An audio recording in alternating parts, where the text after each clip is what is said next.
Halo, nama aku Nada. Hari ini aku akan menjelaskan tentang least square regression.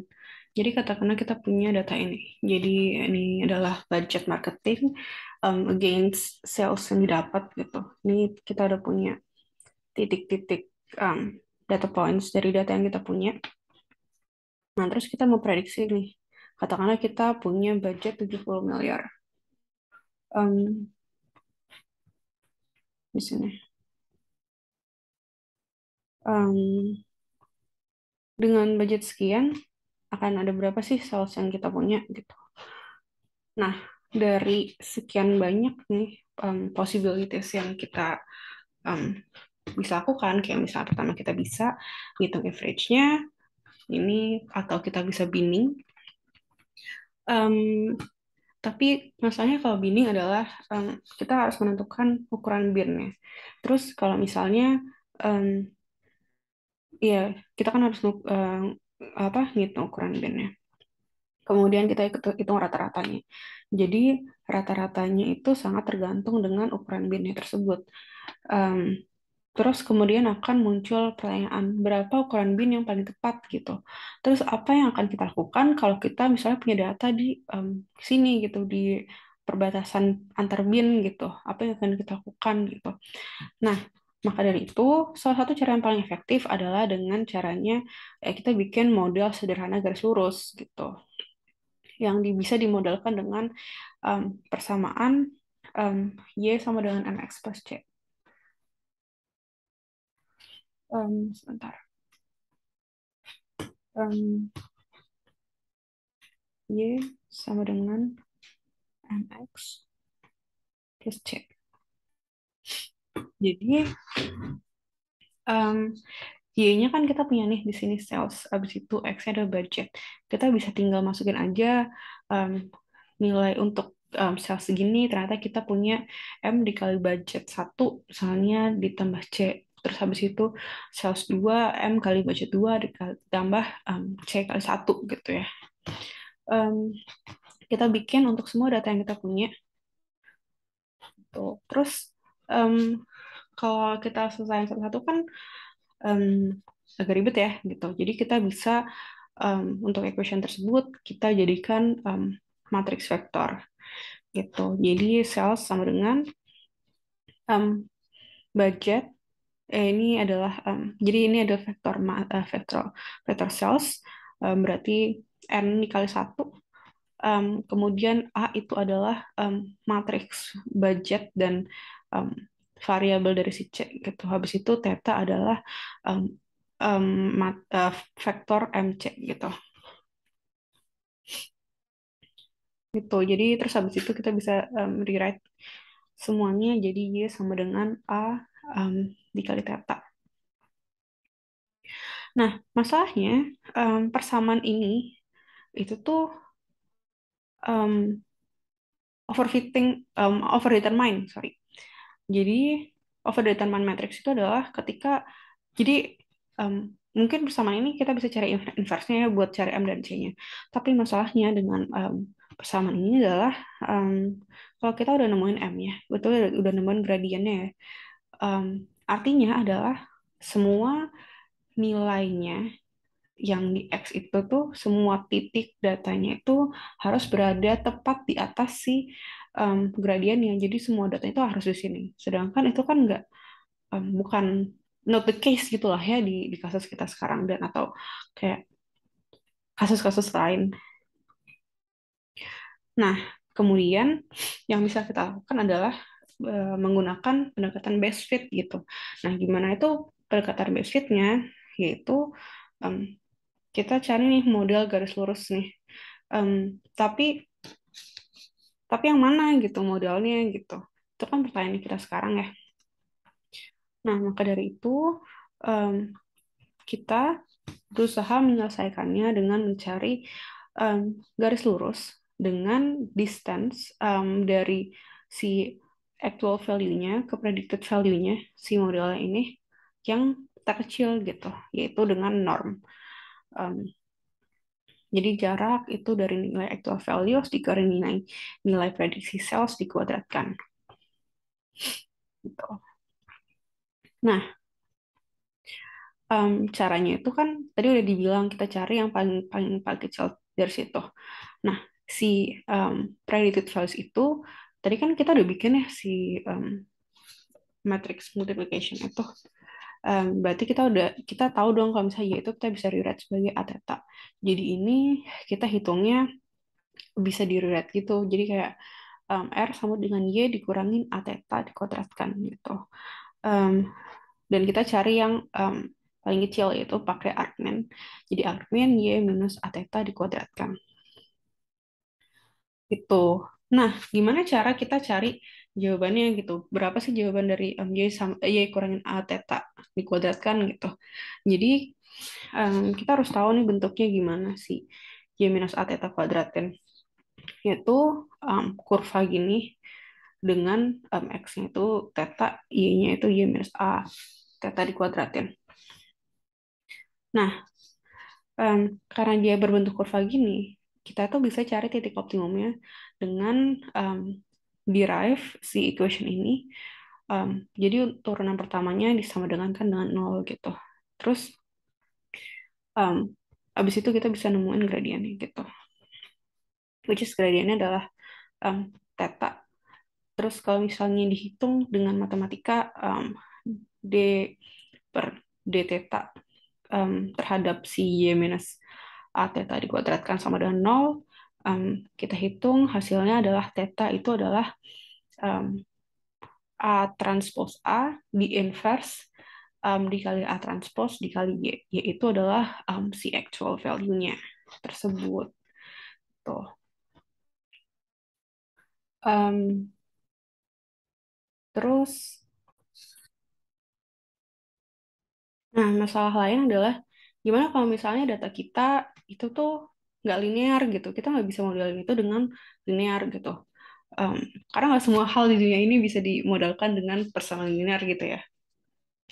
Nah, berarti mungkin kita harus menggunakan um, polynomial fit gitu. Terus, misalnya kita tahu nih, model linear kan pakainya Y sama dengan MX plus C. Terus kalau misalnya dia linear polinomial, itu kita bisa jadiin Y sama dengan AX kuadrat tambah AX tambah BX kuadrat tambah CX pangkat 3 dan selanjutnya gitu. Kita masih bisa go on and on and on gitu. Tapi um, kita bisa kayak gini. Ini persamaan linear yang kita jadi titik nolnya gitu lah ibaratnya. Nah, si ini tuh sebenarnya kita persamaan-persamaan ini kita bisa tulis ulang sebagai ini. Jadi y hat itu sama dengan f hat dari x sama dengan theta 1 gamma 1 dari x. Selanjutnya terusin sampai theta p gamma p x gitu. Di mana gamma gamma ix itu adalah fungsi basis dan theta i adalah parameter model gitu. Nah, kayak yang tadi udah kita iniin dengan model yang sebelumnya ya, dengan yang linear gitu biasa. Kita mau bahwa si apa? Kalau misalnya kita punya garis tuh, kita mau bahwa dia itu um, sedekat mungkin dengan actual value-nya gitu. Makanya di sini ada um, gini. Ini adalah predicted value, dia predicted value, dia actual value gitu. Y hat adalah predicted value, Y adalah um, actual value. Gitu. Um,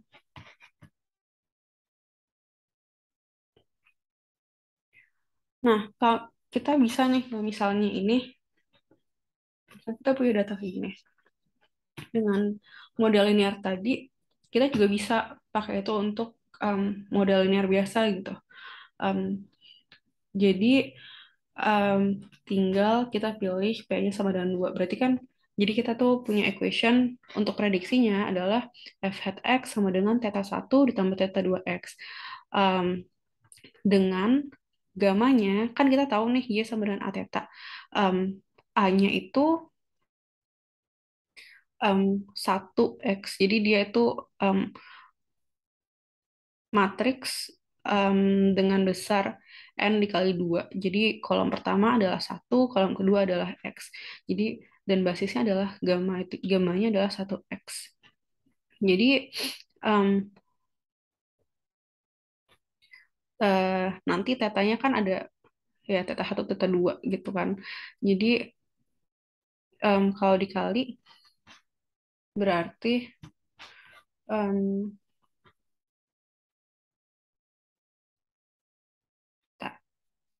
nah misalnya ini teta 1, ini teta 2. Berarti dia akan jadi theta 1 tambah theta 2x. Habis itu theta 1 tambah theta 2x gitu dan selanjutnya. Jadi kita pada akhirnya kita bisa menemukan em, yang optimal. Nah, kalau polinomial ini lebih menarik. Em, jadi basisnya adalah gamma i dari x sama dengan x pangkat i minus 1 gitu dengan I adalah 1 sampai P. P itu panjang datanya gitu ya. Jadi modelnya akan berbentuk f hat x sama dengan theta 1 ditambah theta 2x, lanjut terus sampai theta P dikali x dipangkat ke x pangkat P minus 1 gitu. Um, Persamaannya masih sama-sama aja gitu ya sebenarnya theta karena tuh kayak bersamaan basic kita gitu. Kemudian kalau misalnya kita jadiin matrix, um, kita bakal dapat matriks dengan size n dikali p gitu. N-nya itu kan berarti jumlah rows-nya dikali jumlah P-nya. Karena ini kan maksimal P-1, tapi kita di sini ada satunya. Terus nanti dikali theta 1, theta 2, theta selanjutnya sampai theta P gitu. Nah, jadi misalnya gini, ini degree 2 tuh kayak gini, degree 6 dan degree 10. Tuh. Nah, tapi mungkin kalau misalnya kita punya modal nih, terus kita fit um, si modal tersebut, terus kayak, wah kayaknya ini makin lama makin bagus deh fitnya gitu. Itu tuh, jadi tuh ada sweet spotnya gitu, di mana um, ordernya itu yang kita butuhkan sebenarnya itu nggak setinggi itu juga gitu. Kayak misalnya di sini kan kita lihat nih, kayak ini masih oke, masih nice gitu. Terus ini kalau misalnya 6 jadi gini. Terus kita kalau misalnya 15 jadi ngikutin data banget gitu. Nah, em, kenapa kita tidak disarankan untuk em, memilih em, order yang terlalu tinggi gitu? Pertama, error yang dihasilkan sebenarnya itu tuh udah nggak terlalu signifikan gitu. Errornya itu di biasanya dihitung dengan RMSE. Jadi RMSE itu root mean square error. Gak susah ya pakai ini, pakai mouse, nggak apa. Sama dengan akar sigma sum dari n dari i sejumlah n em, dari actual values si y dikurangin y hat atau nilai prediksi si i juga dikuadratin dibagi em, jumlah datanya. Nah ini RMS ya. Ini adalah cara kita ngitung error. Nah gitu. Jadi em, akan ada kayak kayak misalnya kita makin naikkan si degree-nya ini, sebenarnya errornya stabil-stabil aja gitu. Jadi kayak udah nggak terlalu naiknya nggak terlalu signifikan gitu. Kemudian kita akan kita juga untuk avoiding overfitting Kemudian, kalau misalnya kita makin tinggi nih order yang kita pilih, dia akan jadi computationally more expensive gitu. Itu.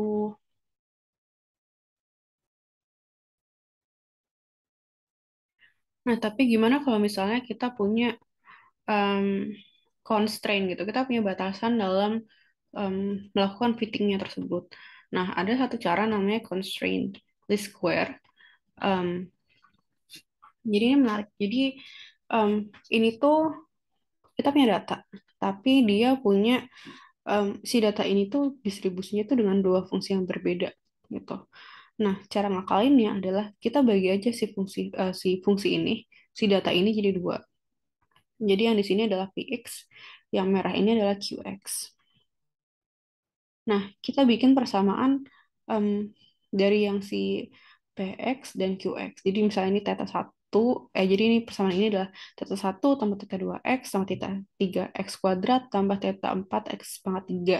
Kalau yang ini adalah em, kalau yang Qx adalah theta 5 tambah theta 6x tambah theta 7x kuadrat tambah theta 8x pangkat 3. Nah, ngebaginya itu kita pakein si em, ada kayak parameternya gitu, bukan parameter, ada kayak batasnya gitu. A-nya itu kita bisa define sendiri gitu. Jadi untuk em, data-data data point yang kurang dari sama dengan A, yaitu akan dimodalkan dengan persamaan PX untuk data yang lebih dari em, A, nilai A, dia akan dimodalkan dengan QX gitu. Em,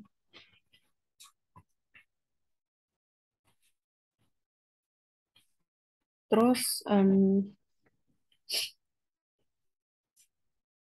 nah, em, kayak tadi gitu ya, kita kita udah punya ini, kita udah punya questionnya, terus kita juga bakal cari em, first derivative-nya gitu. Jadi bakal cari gradiennya kan. Jadi makanya turunan A sama dengan turunan QA ini juga. Jadi ini adalah equation yang udah ajak, udah tetap gitu. Jadi PA harus sama dengan QA, dan first derivative dari si dari si PA sama dengan first derivative dari si QA. Itu. Terus kita fitting data si modelnya ke um, data points yang kita punya itu actual datanya dengan meminimalisirkan sum square error gitu. Jadi ini sum dari si modelnya dikurangin actual datanya dikuadratin gitu. Nah, ini namanya constraint least square problem. Nah, karena kan tadi kan udah nih, udah lihat nih tadi PA sama dengan QA, um, P apa turunan PA sama dengan turunan QA gitu. Nah, um, kita udah tahu nih persamaan PA adalah ini, berarti tinggal ini sama dengan ini gitu. Terus kita pindahin semua ke satu sisi sama dengan nol. Jadi kita dapetin ini. Dan persamaan ini adalah turunan pertama dari si PA sama dengan turunan pertama dari QA. Terus dipindahin ke satu sisi, terus jadiin sama dengan nol semua. Gitu. Dan ini yang disebutnya constraint gitu. Nah, terus um, prediksi errornya bisa dibikin dengan kayak gini. Jadi untuk value di kurang dari sama dengan A, dia bakal jadi yang si ini nih, si X1, X1 kuadrat, XI 1, XI, XI kuadrat, XI pangkat 3, terus 0,000. Jadi ini tuh juga sebesar dari si seberapa banyak kita punya si um, variabelnya. Um, kan kita nyarinya tadi udah dibilang nyari dari si sum square error. Jadi kita bisa rewrite itu sebagai minimize subject to AX minus B dikuadratkan. Terus di minimize-nya terhadap CX sama dengan D. itu dengan C dan D itu si tadi equation yang tadi yang um, udah kita hitung di atas. Nah, tadi kan udah kita lihat tuh problemnya. Terus habis itu gimana cara kita solve masalah tersebut gitu. Itu salah satunya dengan um, methods of Lagrange multiplier gitu. Ini um, sangat ribet, um, tapi intinya kita derive gitu, kita cari kondisi optimumnya. Terus long story short, kita dapat si equation ini. Dan equation ini adalah basis kita untuk bikin constraint least square gitu. Jadi gini untuk cari hasilnya. Nah, constraint least square itu sebenarnya dia less optimum gitu daripada si um, least square rate of fitting, least square biasa. Karena um, sebenarnya ini self explanatory gitu ya, karena namanya juga constraint gitu. Jadi dia punya um, batasan-batasan tertentu gitu. Kayak misalnya di bawah ini ada contoh advertising budget allocation gitu. Um, Kalau misalnya kita nggak punya total budget ya yang diminta, um, kita bisa sebenarnya model ini pakai least square biasa gitu, least square regression biasa. Tapi karena dia ada minta total budgetnya gitu, jadi kita harus um, adhere ke si targetnya tersebut gitu. Jadi dia pasti nggak akan seoptimal least square biasa, tapi dia kayak second best option gitu loh. Itu sekian penjelasannya. Um, Sampai jumpa mungkin di um, video-video penjelasan selanjutnya kalau ada.